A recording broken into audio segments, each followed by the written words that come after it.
YouTube, baby, what is going on?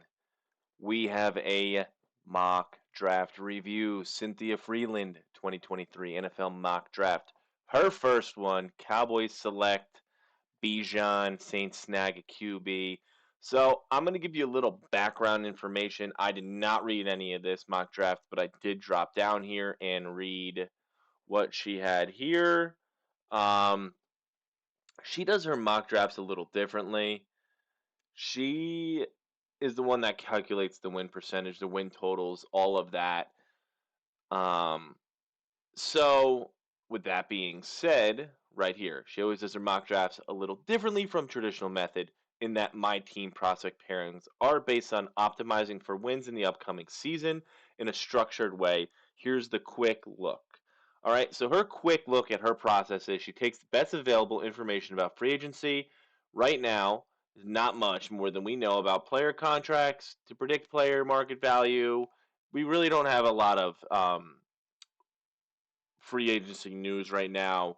So she then checks free agent projected market value against the anticipated salary cap space for each team. Finally, she adds potential free agents drafts players to different teams and identify which individuals increase teams' projected wins totals the most. Her player model leverages historical pre-draft player data to forecast NFL performance. So, pretty much to sum it up, she does these mock drafts based off of pure analytics and pure pretty much what's going to help the team the most in the win column, win percentage next year. So, with that being said, Two-Tone Sports here, Cynthia Frelund's mock draft review. Please like, comment, subscribe, hit that bell notification. 98% of you are not subscribed. Showing love is free on YouTube. Hit that like button, hit that subscribe button. Let's get into it, baby. All right. So, pick numero uno. Wow. Chicago Bears are going Jalen Carter. They're not trading. I don't mind it. I have them trading it a lot, but if they stay number one, this is who I think they should get. The Bears' defensive front has many areas to address. Carter has the profile to offer immediate help. His burst is the best in the class per computer vision, okay? And his run stopping ranks top 15% in the past 8 seasons. Alignment versatility should help change the Bears' ability to bring pressure and sacks, both areas where they ranked last in the league in 2022 with just 96 pressures and 20 sacks. I think it's a great fit. If they stay one, they should do it. This next pick, interesting. Interesting. So, Will Anderson here to the Texans. I personally think they need QB. Let's read what she has here. Choosing an edge rusher over QB here suggests that the value of the edge rusher position with new head coach D'Amico Ryans and solving, wow, for QB in free agency creates more upside than adding a top rated passer in the class. With 207 pressures per PFF, 34 and a half sacks, 66 tackles for loss during his time at Alabama, Anderson can create real problems for the other teams in the AFC South. I see why analytics and computer metrics will put him at number 2. You got to go a little beyond analytics. Is he worth a number 2 pick? Yes. Is there bigger need at QB? Yes. Assuming they don't solve it in free agency. If they do, according to this, then Will Anderson's the pick. Number 3, the Cardinals go Tyree Wilson. Little sneak peek there on number 4. The Cardinals, who need pass rushing help even before J.J. Watt retired, get the biggest boost from the 2023 draft by adding help off the edge. Wilson netted 50 pressures last season per PFF and improved every forecasting method possible over the past 3 seasons. Improved. For people around his size, 6'6", so I use the range of 6'4 to 6'8", he ranks in the top 20% in speed after recovering from a block in my 10-season sample. So this kid is top 20% in speed after recovering from a block in the past 10 seasons. I love Tyree Wilson. I think it's a good pick. He's going to be a good replacement for JJ. Love this for the Colts. Young's ability to set his feet and secure his balance ranks in the top 15% in the last 10 seasons, helping to explain his accuracy and adding context to what the eyeball test tells us. He is impressive. He does lack size. I think it would be a huge jump for the Colts. Let's be honest, Colts fans. You would lose it if this happens. I get it. Do I see this being realistic? No. But I like it. Ooh, Miles. Miles Murphy to Seattle. With 76 pressures in his past 2 seasons at Clemson, Murphy's skill set should help lift the Seahawks pass rush immediately. His rush style, size, he's 6'5", and burst help him profile as a high performer in multiple pass rush positions and hybrid uses, which pairs well with the young corners Pete Carroll selected in last year's draft. They knocked it out of the park at corner last year. First off, their draft last year knocked it out of the park in general. Miles Murphy's going to come in. I think he's a great pick at number 5 for them. Great pick. Moving on, we got the Lions. I actually have Devon Witherspoon going there a good amount. So Witherspoon has the highest ceiling and floor projection at corner in my model. His change of direction speed ranks top 10% in the past 10 seasons. That's very good. This metrics help predict how quickly prospects will have success in different coverages as they adapt to the pro game. So let me explain something here with this pick. The biggest issue that every single NFL player will say they struggled with going from college to the NFL is not necessarily size, it's speed of the game. Speed of the game, this stat right here will tell you and should tell you Witherspoon will adapt to the NFL quicker than other cornerback prospects. For that huge pick, huge fill for the Lions defense. I agree. I have him going there often. Love the pick. Makes sense. Makes sense. I have Skoronski going to the Raiders as well. Let's see. Skoronski, left tackle at Northwestern, allowed just 6 total pressures on 474 pass blocking snaps. That's insane.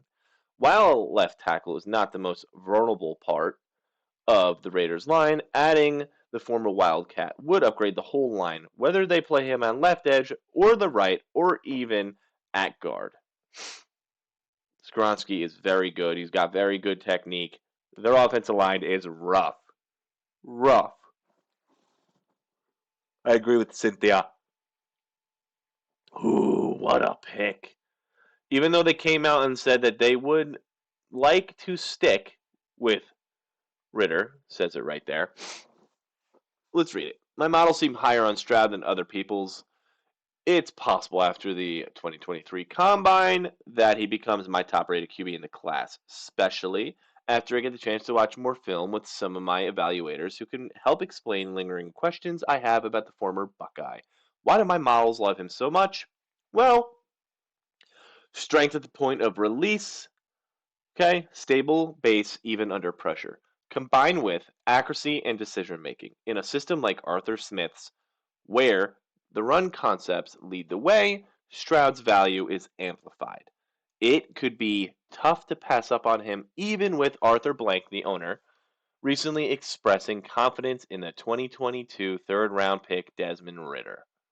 If this comes to it, and CJ Stroud is there at 8, the Falcons, I get you need edge help. I have the edge going to the Falcons in most of my mock drafts. You need to take CJ Stroud. Okay? You let these two battle it out, and You honestly could get some draft capital back for Ritter if it doesn't work out. Or you go the crazy route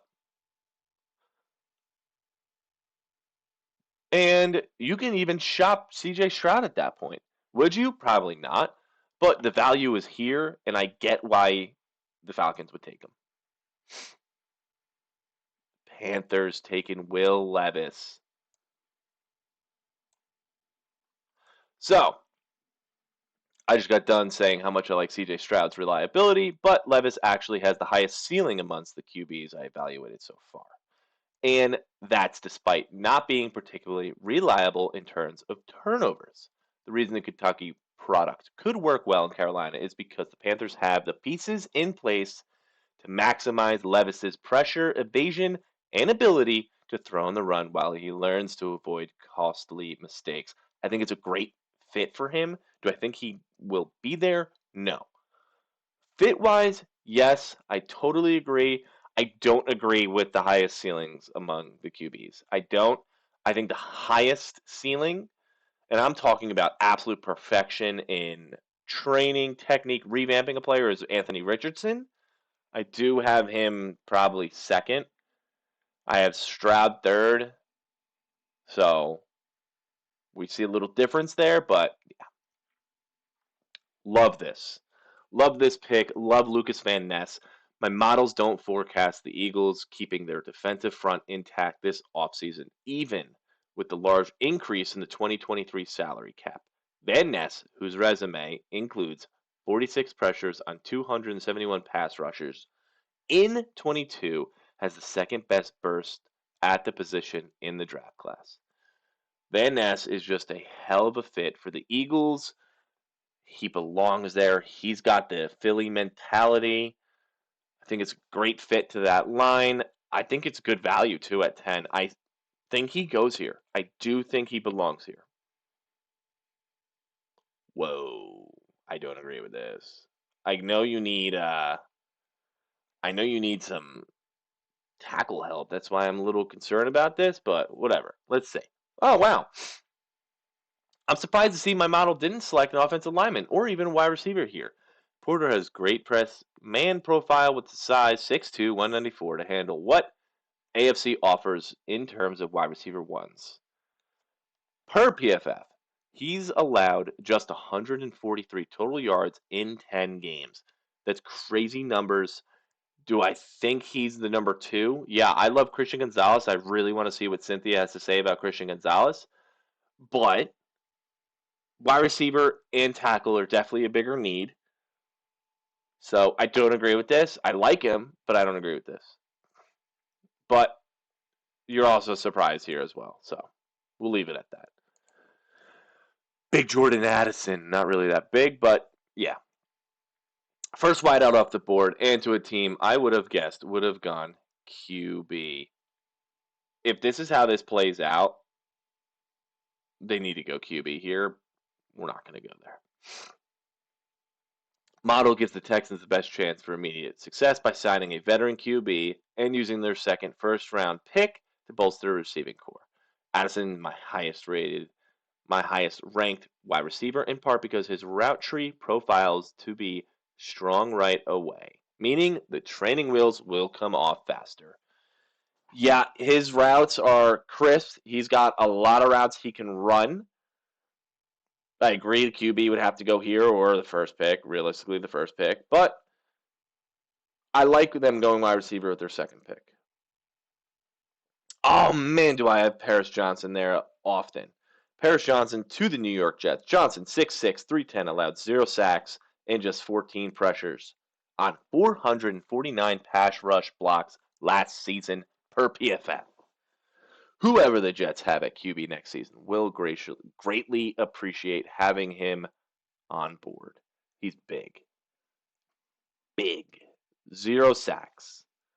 Don't care who they bring in. Don't care what they do. They need a tackle. Can't rely on Becton.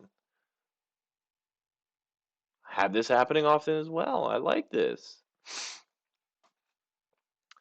Branch has been my favorite player to track over the past few weeks and could be the best player to come out of this draft. That's That's bold. Wow, this versatile, sure tackling defensive back fills a need for the Patriots. Who would offer the type of system upside that would help him realize his full potential? PFF shows he only missed 4 career tackles on 174 attempts. That's wild. Alabama played some good talent, too. That's a crazy stat. That's really cool stat at corner. Really cool stat at corner. Definitely a need for the team as well. Oh, over Michael Mayer. That's it. Packers had a productive tight end, 70 catches, 890 yards last year, who is great after the catch. I agree. I think it's a great ad. Over Mayer, that's a good question. Some people could favor him, but I do think it's a position of need, so we're going to leave that one at that. Saw this one already. Love him. Gonzalez's balance and change of direction speed make him a much-needed addition to a corner group that ranked 27th in interception percentage in 22. Well, I love Christian Gonzalez. Wish there was a little more on him right here. Expect a little more out of Cynthia. But definitely a need. Definitely a position that was not too fair for them last year. Pittsburgh. My model ranked Steelers offensive line 26th last season. Joan forecast as an impact left tackle from day one, especially in the pass game, with Steelers also ranked 26th in passing yards per play. He's big. I'm shocked they didn't say this about him. He's a big boy. They definitely need offensive line help. They definitely need tackle help. He's going to be a starter from day one. Interesting. You went Joey Porter, Nolan Smith. Complimenting Aiden Hutchinson after addressing corner at 6 with Smith, whose burst ranks the top 15% at his position when healthy. Changes the math for the Lions the most entering the 2023 season. I get it. Defense wins championships. That's proven. Their offense was okay. You addressed corner with the first, and now you went Nolan Smith with the next. I don't hate it. Linebacker, in my eyes, maybe a little bit bigger need, but you could get one deeper in the draft. But I get it. Ooh, is he fourth corner off the board? Emmanuel. Okay, Mississippi State corner profiles as a guy who will continue to fill out and get stronger. He improved in every metric necessary to find the next level of success, racking 14 interceptions, 17 pass breakups during his college career. Forbes forecast as a really impactful player in Todd Bowles' system. Definitely a good system fit. Do you take a chance here at QB? Is it a little bit of a reach? Brady's gone. Just a food for thought there. Love this. Love this. Oh, that's interesting, yeah. Can't remember a time where my model picked 2 defensive front players in the first round for the same team. Here's what it tells me. The increasing influence passing and stopping the pass have our modern game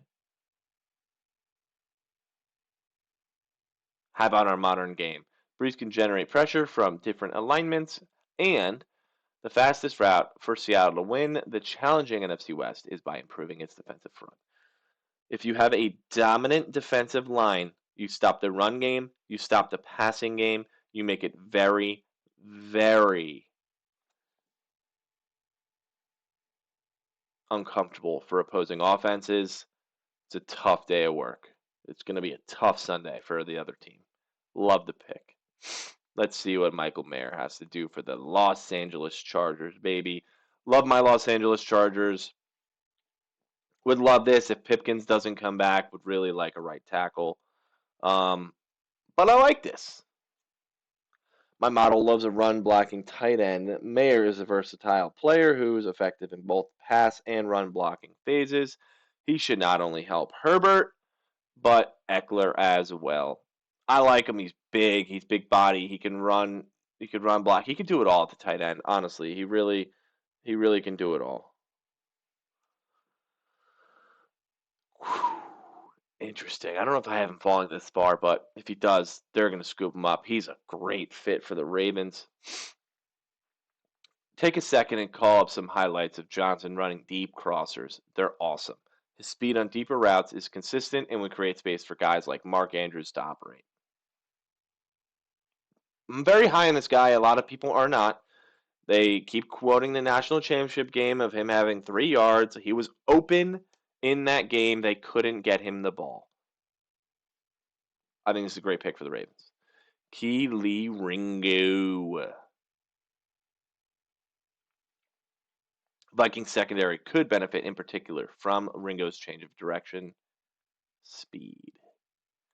They definitely need a corner. Like I said, I'm Pat Pete. Could be the reason that you're out of the playoffs single-handedly.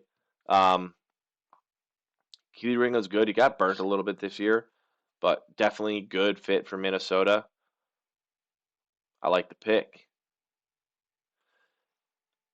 Jacksonville Jaguars. If Evan Ingram returns after posting career-high receptions, 73, and receiving yards on a one-year deal in Jacksonville, this would change. But the Jags could also choose to allocate cap space elsewhere on the roster and roll with a rookie at the position. Musgrave was injured for most of last season, but he scored a touchdown and hauled in 11 passes for 169 yards in 2 games he played. He profiles like the kind of tight end Jacksonville coach Peterson can develop into an exceptional player at the NFL level. Luke Musgraves, if he is healthy, if he has a, mark my words, if he has a full, healthy season and he starts, he will be a top 7 tight end.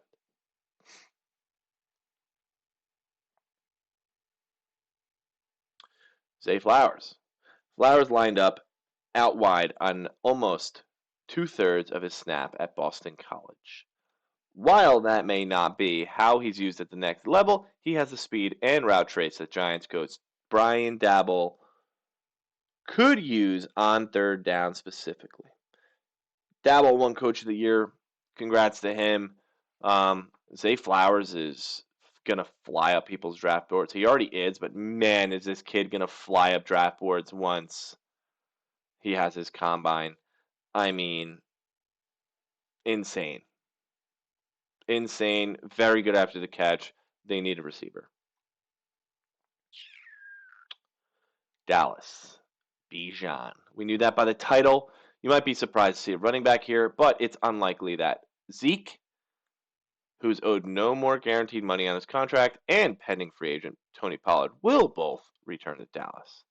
Robinson is a powerful force who is exceptionally hard to bring down, as evidenced by the 104 missed tackles he logged, a single season high in the PFF era during the 2022 season at Texas.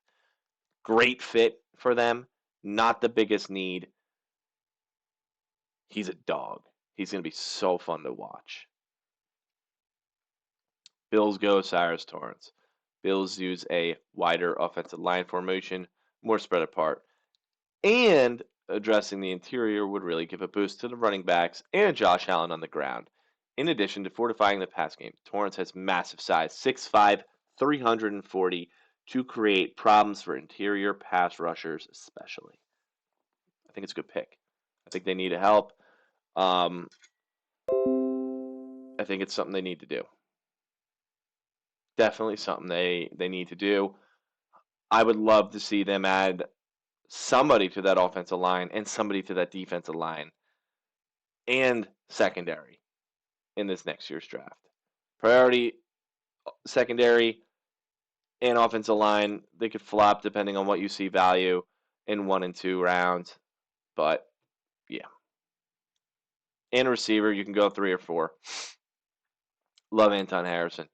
Anton Harrison, it was very close between corner and offensive line as the spot to address here, with Harrison's pass protection abilities changing the math.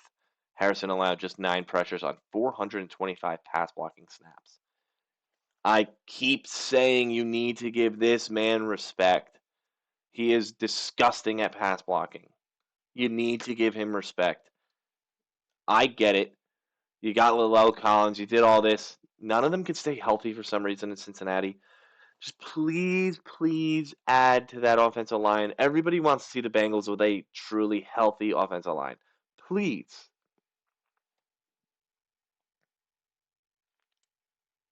Love this. Sorry, it's over there. Love that. Anthony Richardson. I know the Saints have stuck with veteran QB since Drew Brees. I made a short on this retirement, and they could go that route in 23.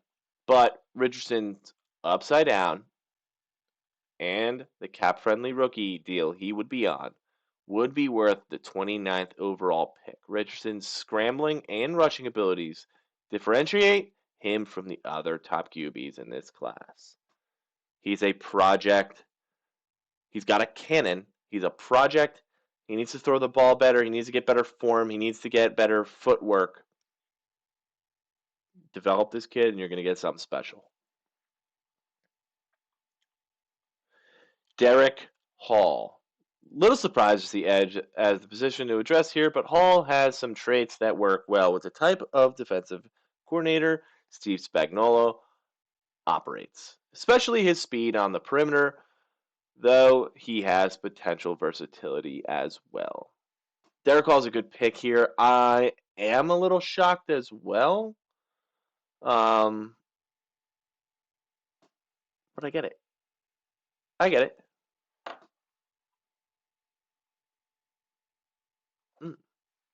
Keon White. Remember the Seahawks pick above where I told you I don't remember ever picking two players the same position in the first round for the same team? Well, it's happening twice now.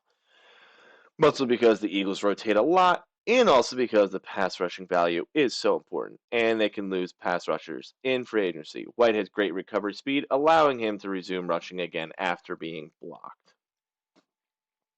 I've said this in prior mock drafts. For the Eagles, I have talked about this in my comments. The Eagles love rotation on the defensive line.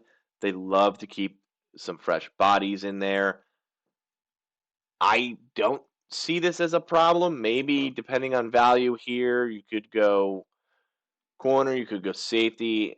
Johnson, I believe, is still out there, if I'm not mistaken. I don't see it as a problem. I get it, especially how they run. So, with that being said, some interesting picks here. I mean, the beginning of this draft is definitely not how I see it. Anthony Richardson going to the Saints is definitely interesting. Once again, this right here is how she does her analytics. If you want to pause the video and read, be my guest. But this is NFL Network's Cynthia Frelund's 2023 NFL Mock Draft. I am Two-Tone Sports here. Thank you guys for watching. Hope you guys have a great day, great night, great evening, whenever you're watching this. That being said, thank you.